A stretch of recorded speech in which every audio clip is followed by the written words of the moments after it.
আলহামদুলিল্লাহ, সমস্ত প্রশংসা সেই বিশ্বজাহানের প্রতিপালক আল্লাহ সুবহানাহু ওয়া তাআলার জন্য, যিনি আমাদের সামনে এমন একটি মাস নিয়ে এসেছেন যে মাসের সম্পর্কে আল্লাহ রাব্বুল আলামিনের প্রিয় হাবিব জনাবে মুহাম্মদ সাল্লাল্লাহু আলাইহি সাল্লাম বলছেন যে এই রমজান মাস আসলে জাহান্নামের দরজাগুলো বন্ধ করে দেওয়া হয় এবং জান্নাতের দরজা খুলে দেওয়া হয়। সেই বরকতময়, সেই রহমতময়, সেই গৌরবময় মাস, সেই ইসলামের বিজয়ের মাস আল্লাহ রাব্বুল আলামিন দয়া মেহেরবানি করে আমাদের সামনে নিয়ে এসেছেন। আমরা তার ফজিলত আমরা পেতেছি, সেই জন্য আমরা আল্লাহ সুবহানাহু ওয়া তাআলার দরবারে শুকরিয়া আদায় করি আলহামদুলিল্লাহ। অতঃপর দরুদ ও শান্তির ধারা বর্ষিত হোক সেই মানবতার মুক্তির দূত জনাবে মুহাম্মদ মুস্তাফা সাল্লাল্লাহু আলাইহি ওয়াসাল্লামের উপর আল্লাহুম্মা সাল্লি আলাইহি আল্লাহুম্মা বারিক আলাইহি। সম্মানিত সুধী, আজকে রমজানের শেষ জুমা। আমরা প্রত্যেক জুমায় মূলত রমজানের ফজিলত সম্পর্কে জেনে এসেছি। আজকের জুমার খুতবার বিষয় হচ্ছে আল্লাহ রাব্বুল আলামিন কেন রমজান মাসকে অবতীর্ণ করলেন। এর ফজিলত তো আমরা জেনেছি, কিন্তু এর উদ্দেশ্যটা কি, এবং এই উদ্দেশ্যকে সামনে রেখে বাকি জীবনটা আমাদের কি করতে হবে, বাকি 11টা মাস আমাদের কিভাবে চলতে হবে, সে বিষয়ে সংক্ষিপ্ত আলোচনা রাখা হবে। আল্লাহ যদি আমাকে তৌফিক দান করে, ওয়া মা তৌফিক ইল্লা বিল্লাহ। সর্বপ্রথম আল্লাহ রাব্বুল আলামিন পবিত্র কোরআনের সূরা আল বাকারা 183 নম্বর আয়াত আল্লাহ রাব্বুল আলামিন বলছেন, ইয়া আইয়ুহাল্লাযীনা আমানু, হে ঈমানদারগণ, যারা বিশ্বাস করো, আমানু যারা বিশ্বাস করো, যাদের মধ্যে ঈমান রয়েছে, যারা 8টা জিনিসের উপর বিশ্বাস করো, আমানতু বিল্লাহি ওয়া মালাইকাতিহি ওয়া কুতুবিহি ওয়া রাসূলিহি ওয়াল ইয়াউমিল আখির ওয়া কদরি খাইরি শাররিহি মিনাল্লাহি তাআলা ওয়া বাসি বাদাল মাউত, এই বিষয়গুলোর উপর যারা অদৃশ্যে বিশ্বাস করতেছো তাদের উদ্দেশ্যে একটি ঘোষণা, কুতিবা আলাইকুমুস সিয়াম, আমি তোমাদের উপর রোজা ফরজ করে দিয়েছি, কম্পালসারি করে দিয়েছি, তোমাদের করতে হবে। কামা, তোমরা যদি মনে করে থাকো যে শুধু আমাদের উপর কি রোজা ফরজ করে হয়েছে, না, কখনো নয়। সুম্মা, কখনো নয়। কামা, কাদের উপর ফরজ করেছি? কুতিবা আলাল্লাযীনা মিন ক্বাবলিকুম লাআল্লাকুম তাত্তাকুন, কুতিবা আলাল্লাযীনা, তোমাদের পূর্ববর্তী সমস্ত মানুষদের উপর আমি রোজাকে ফরজ করে দিয়েছিলাম। মিন ক্বাবলিকুম লাআল্লাকুম তাত্তাকুন, যদি তোমরা এই রমজানের সিয়ামটাকে সাধন করো, এই সিয়ামটাকে তোমরা গ্রহণ করো, তবে কি হবে? লাআল্লাকুম তাত্তাকুন, তাহলে তোমাদের মধ্যে তাকওয়া জাগবে। তাকওয়া কি? তাকওয়া হচ্ছে আল্লাহর ভয়। তাকওয়া কি? মনের কলুষতা মুক্ত করা। তাকওয়া কি? মনের আমাদের প্রবৃত্তিকে শহীদ করা, প্রবৃত্তির বিরুদ্ধে জিহাদ করা। তাকওয়া কি? আমাদের নফসটাকে পরিশুদ্ধ করা, আমাদের নফসকে ফিল্টার করা, এটাই হচ্ছে তাকওয়া। কিন্তু যদি আমাদের মধ্যে তাকওয়া না আসে, তাহলে আমাদের বুঝতে হবে এই যে রোজা আমাদের কোনো কাজে আসছে না। নবী করিম সাল্লাল্লাহু আলাইহি সাল্লাম বলেন, ইজা জাআ শাহরুর রমাদান, যখন সেই পবিত্র রমজান মাস আসে, ফুতিহাত আবওয়াবুল জান্নাহ, জান্নাতের দরজাসমূহ খুলে দেওয়া হয়। কারণ কি? রমজানের আনন্দে জান্নাতের দরজা খুলে দেওয়া হয়। এত একটা বরকতময় মাস এটা। অকুল্লিকাত আবওয়াবুন নার, এবং সমস্ত জাহান্নামের দরজাগুলোকে গুল্লিকাত, বন্ধ করে দেওয়া হয়। অসিলসিলাত শায়াতিন, এবং শয়তানকে বন্ধ করে দেওয়া হয়, শিকল বন্দি করে দেওয়া হয়। আবার অন্য হাদিসে বলছেন, ইজা জাআ শাহরুর রমাদান ফুতিহাত আবওয়াবুস সামা, যে আসমানের দরজা খুলে দেওয়া হয়। তাহলে এই যে এতগুলো কাজ করা হচ্ছে, আল্লাহ রাব্বুল আলামিন এত কিছু করতেছে কেন? রমজানের সম্মানার্থে। এই রমজান মাসটাকে মানুষের সামনে বিশেষভাবে তুলে ধরার জন্য আল্লাহ রাব্বুল আলামিন এই রমজান মাসের সম্মানিত সমস্ত কিছু করে দিচ্ছে। কিন্তু এই রমজান মাসে যদি আমরা আমাদের তাকওয়াকে ঠিক করতে না পারি, তাহলে কি হবে? নবী করিম সাল্লাল্লাহু আলাইহি সাল্লাম বলছেন,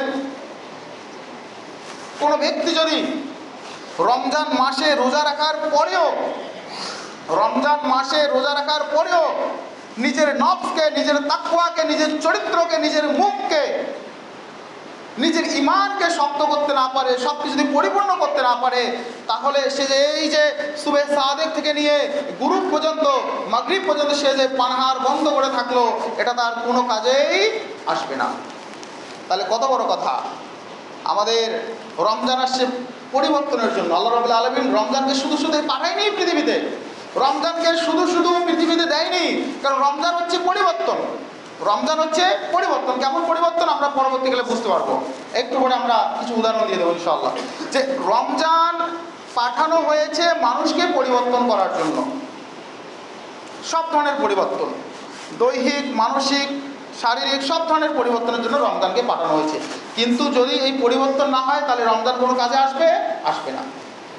সুতরাং প্রিয় সাথী, রমজানের আগে আমরা মিথ্যা কথা বলতাম, আমরা রোজা রাখি, এখনো মিথ্যা কথা বলি। আমাদের রোজার কোনো দরকার, আল্লাহর কাছে কোনো প্রয়োজন নেই। রমজানের আগে আমরা সুদ খেতাম, আমরা এখনো সুদ খাই, আল্লাহর কাছে এই রোজার কোনো প্রয়োজন নেই। রমজানের আগে আমি চগলখুড়ি করতাম, আমি এখনো করি, আল্লাহর কাছে এই রোজার কোনো প্রয়োজন নেই। আমাদের এই রমজান সব বৃথা চলে যাবে, কারণ রমজান তো আসছেই পরিবর্তনের জন্য। তুমি যদি পরিবর্তন না হও, তোমার কিসের রোজা, কি দরকার তোমার এই রোজার?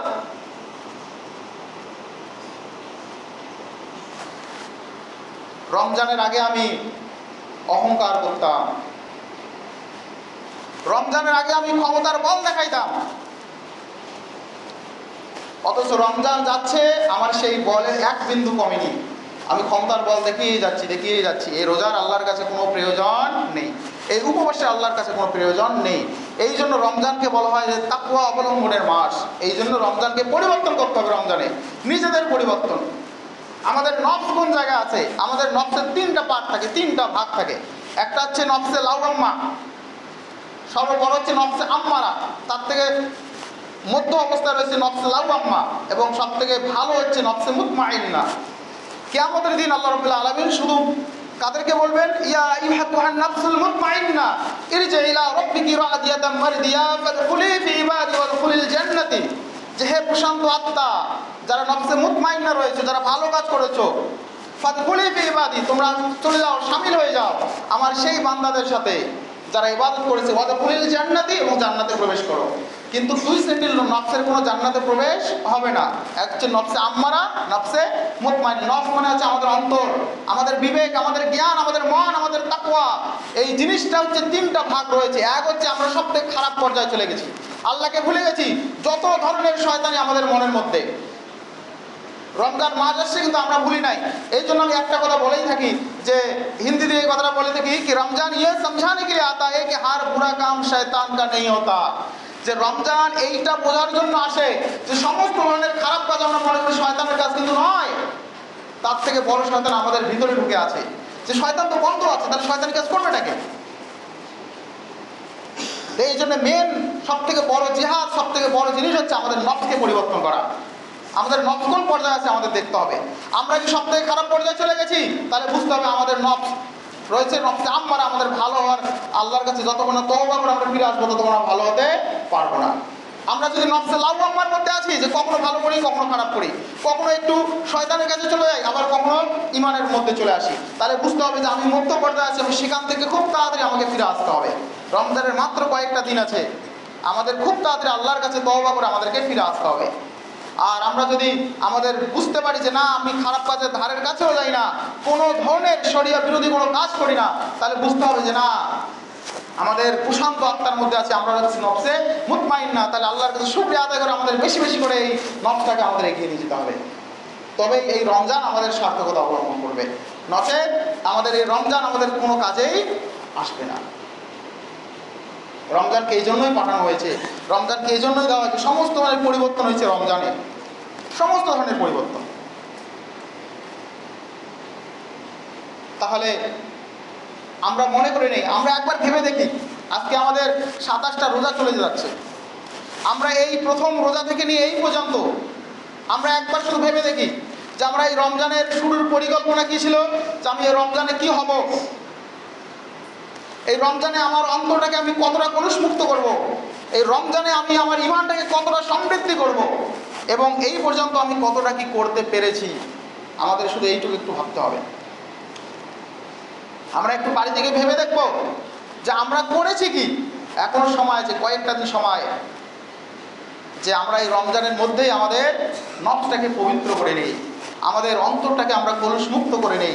নচেত আমরা রমজানের পরে হয়তো সময় পাবো, হয়তো পাবো না, হয়তো হেদায়েত পাবো, হয়তো পাবো না, হয়তো আল্লাহ আমাদেরকে ক্ষমা করবেন, হয়তো ক্ষমা করবে না, হয়তো আমরা ক্ষমা চাওয়ার চান্স পেতেও পারি, আবার নাও পেতে পারি। সুতরাং এখনো সময় আছে, আমরা আল্লাহর কাছে এখনো ফিরে আসি, আমাদের তাকওয়াটাকে আমরা পুরুষমুক্ত করি, আল্লাহকে ভয় করি। আমি বলেছিলাম যে তাকওয়া মানে হচ্ছে আল্লাহর ভয়। কেমন? যে একজন ব্যক্তি যখন রোজা থাকে তখন কোনো মানুষকে দেখানোর জন্য নামাজ পড়তেই পারে, কোনো মানুষকে দেখানোর জন্য নামাজ পড়তেই পারে, সেটাকে বলা হয় রিয়া, করতেই পারে। কিন্তু কোনো পাগলও কোনো দিন কোনো মানুষকে দেখানোর জন্য সারাদিন উপবাস থাকবে না। আর যদি সে মাঝখানে কোনো কিছু খেয়ে নেয় তাহলে তার রোজাই হলো না। সুতরাং রোজা মানুষকে দেখানোর জন্য থাকা যায় না। কারণ রোজা থাকতে হয় কাকে দেখানোর জন্য? শুধুমাত্র আল্লাহকে দেখানোর জন্য। এই জন্য আল্লাহ রাব্বুল আলামিন হাদিসে কুদসির মধ্যে বলেন, আসসামু লি ওয়া আনা উজজি বিহি, রোজা আমার জন্য, এর পুরস্কার আমি নিজেই দেব। এই জন্য আমরা একটা দোয়া পড়ি রমজানে, ইফতারের পরে একটা দোয়া পড়ি, যাহাবাজ জামা ওয়া তাল্লাতিল রুহ ওয়া সাবাতাল আজরু ইনশাআল্লাহ, যে আমরা সারাদিন সেই সুবহ সাদিক থেকে নিয়ে আমরা না খেয়ে রয়েছি, এখনো এসে যখন আমরা কোনো কিছু পানীয় পান করলাম তখন আমরা দোয়া পড়ে দিচ্ছি, যাহাবাজ জামা ওয়া তাল্লাতিল রুহ ওয়া সাবাতাল আজরু ইনশাআল্লাহ, আমাদের পিপাসা মিটে গেছে, আমাদের শরীরের প্রত্যেকটা শিরা ও কুশিরার মধ্যে আমাদেরকে তাজা হয়ে গেছে এগুলো। আর আল্লাহ যদি চায় আমাদের খুব তাড়াতাড়ি আমাদের পুরস্কার আমাদের জন্য অপেক্ষা করে রয়েছে। এই দোয়া আমরা করি সবসময়, হয়তো আমরা অর্থ জানি না কিন্তু দোয়াটা করি। কেন? আল্লাহ রাব্বুল আলামিন বলছে রোজাদারের জন্য পুরস্কার হচ্ছে দুইটা, এক হচ্ছে যখন সে ইফতার করে, আর এক হচ্ছে কিয়ামতের দিন যখন আমি তাকে পুরস্কার দেব। অনেক ফজিলতের কথা আমরা শুনেছি, কিন্তু এখন সময় হচ্ছে আমাদের পরিবর্তনের সময়।